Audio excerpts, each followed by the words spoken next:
Hello everyone and welcome back to the Great Book of Grudges. My name is Nathan and we're back with another Total War Warhammer video. Today we're going to talk about Game 3's possible final map. This is in reference to the big mega campaign, which is potentially the last map in the Total War Warhammer series. So without further ado, let's begin. The Warhammer fantasy world is absolutely massive, and Creative Assembly have been doing an absolutely stellar job in translating it into the Total War Warhammer series. Now obviously, as we move closer to Total War Warhammer 3's eventual announcement and release, many people have been speculating more and more about the possible final game campaign map. This campaign does not have an official name just yet, with many people often referring to it as the Immortal Empires, so for sense of continuity with a greater community, in reference to this video we will also refer it to as the Immortal Empires. So as it stands, right now, Total War Warhammer 3 has not been officially announced. As far as we are aware, and it has been confirmed, it is currently in development, and there will also be a Mortal Empires-esque campaign map to go alongside its main campaign.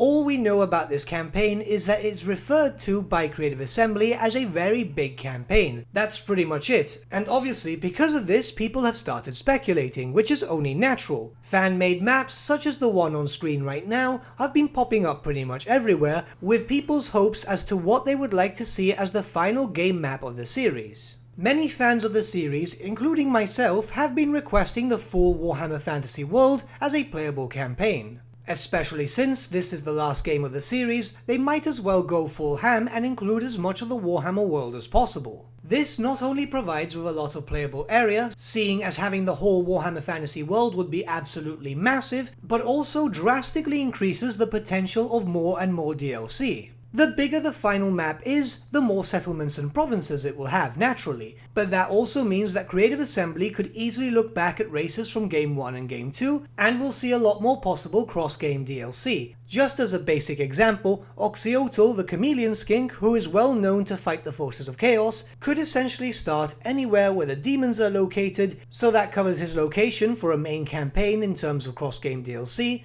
But then when it comes to the case of the Immortal Empires campaign, he could easily be moved to any lore-friendly starting position for the Lizardmen. The same could be said for any potential character missing from the Game 1 or Game 2 races, where in the main campaign for Game 3 they could easily be there in a thematic sense as they're on a mission of some sorts, and then in the so-called Immortal Empires campaign they could easily be moved back to a more lore-friendly location. Obviously, this is not the only reason why people argue for a fully fledged world map. What you're seeing on screen right now is the current Mortal Empires campaign, with all the icons on the map being all the possible race and faction combinations that you can currently play in the series. As you can see, in terms of playable starting locations, the map is already rather bloated, especially when you look towards Lustria. While there aren't really that many playable factions in Lustria, due to the fact that it's so cut off and only around half of Lustria is actually included, everything feels much more bloated and you're not actually fighting that many minor factions, instead you're fighting against other legendary lords very early on. And as soon as you destroy one, you're already facing another one or even two for that matter. So obviously having access to a larger game map would be beneficial for every single race and faction, as they'll have more possible starting locations and be able to be moved around. On screen right now is another fan-made illustration.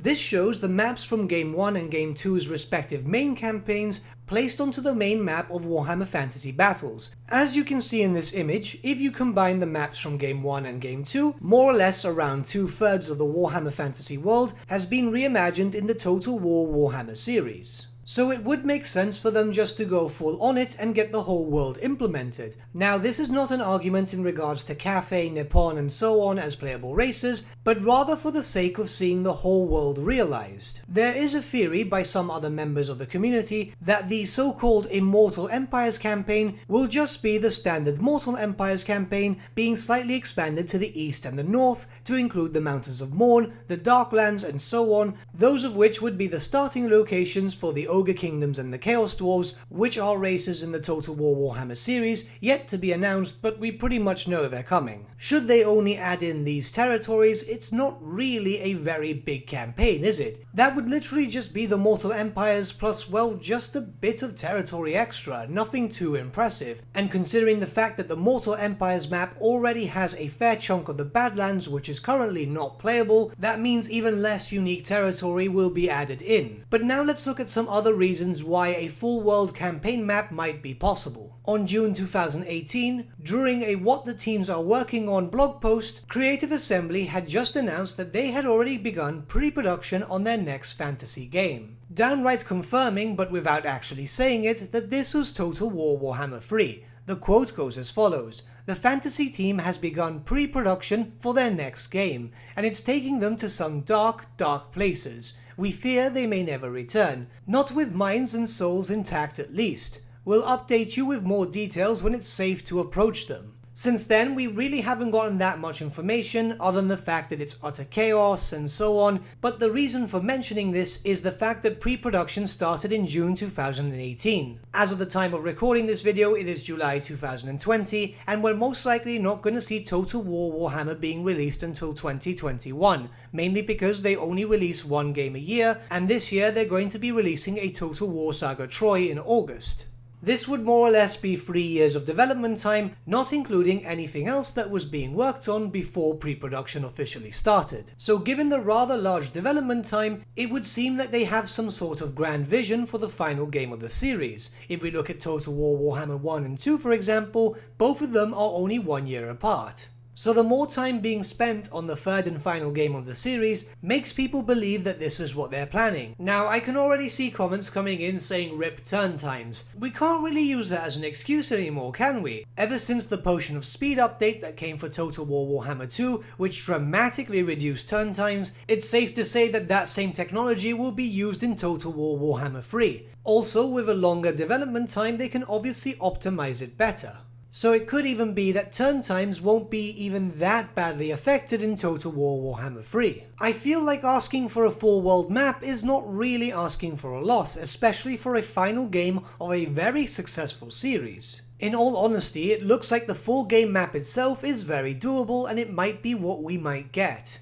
Obviously, there's no way to know exactly what it is until Creative Assembly themselves announce it, but it does seem very possible. In all honesty, it's not like the community themselves are asking for something way too complicated. Yes, this is a full world campaign, but not a full spherical world, which we know that the engine would probably not be able to deal with, and I've seen people posting on different forums that they'd also like to see an attached Realms of Chaos map, which I think even by my standards is a bit too much. Don't get me wrong, something like that sounds absolutely amazing, but I just don't see it happening. But what do you guys think? Do you think that a full world campaign map is entirely possible, especially since it's the last game of the series and there has been a seemingly longer development time than most? Or do you think we're going to have some sort of stripped down version of the map? Let me know your thoughts in the comments below and let's start a bit of a discussion. But with that, my friends, we've come to the end of our video. Thank you so much for watching. If you did enjoy the video, might I suggest giving the video a like, or even subscribing to the channel, as it really does help us out. In the description section below are various different social media links such as Facebook, Instagram and Discord, where you can get in contact with the Great Book team. Also in the description section below is an affiliate link with Element Games where you could buy loads of hobby-based products, not just Warhammer, for 10 to 25% off. Using our special link and also the special code, which is also in the description below, supports the channel at no extra cost to you, which we think is rather cool. A big thank you to our patrons. Your support means the world to us. It's amazing that people want to help a small channel like us grow and get to a higher level of content. A special thank you to Ryan Bertsche and Gibraltar LUSC for subscribing to us at our Fame level. You guys are super cool. And a big thank you to Edward Yule and VSVasan for subscribing to us at our King level. Honestly, we can't thank you guys enough. The money earned from Patreon is going directly back into the channel, slowly upgrading little bits and bobs, just trying to get to a higher level of content for you guys. And a big thank you to all of you for liking, sharing and commenting on these videos. The support has been insane lately and honestly we can't be more than excited. But with that, my friends, thank you so much for watching once again and we shall see you all again very, very soon. Have a good day.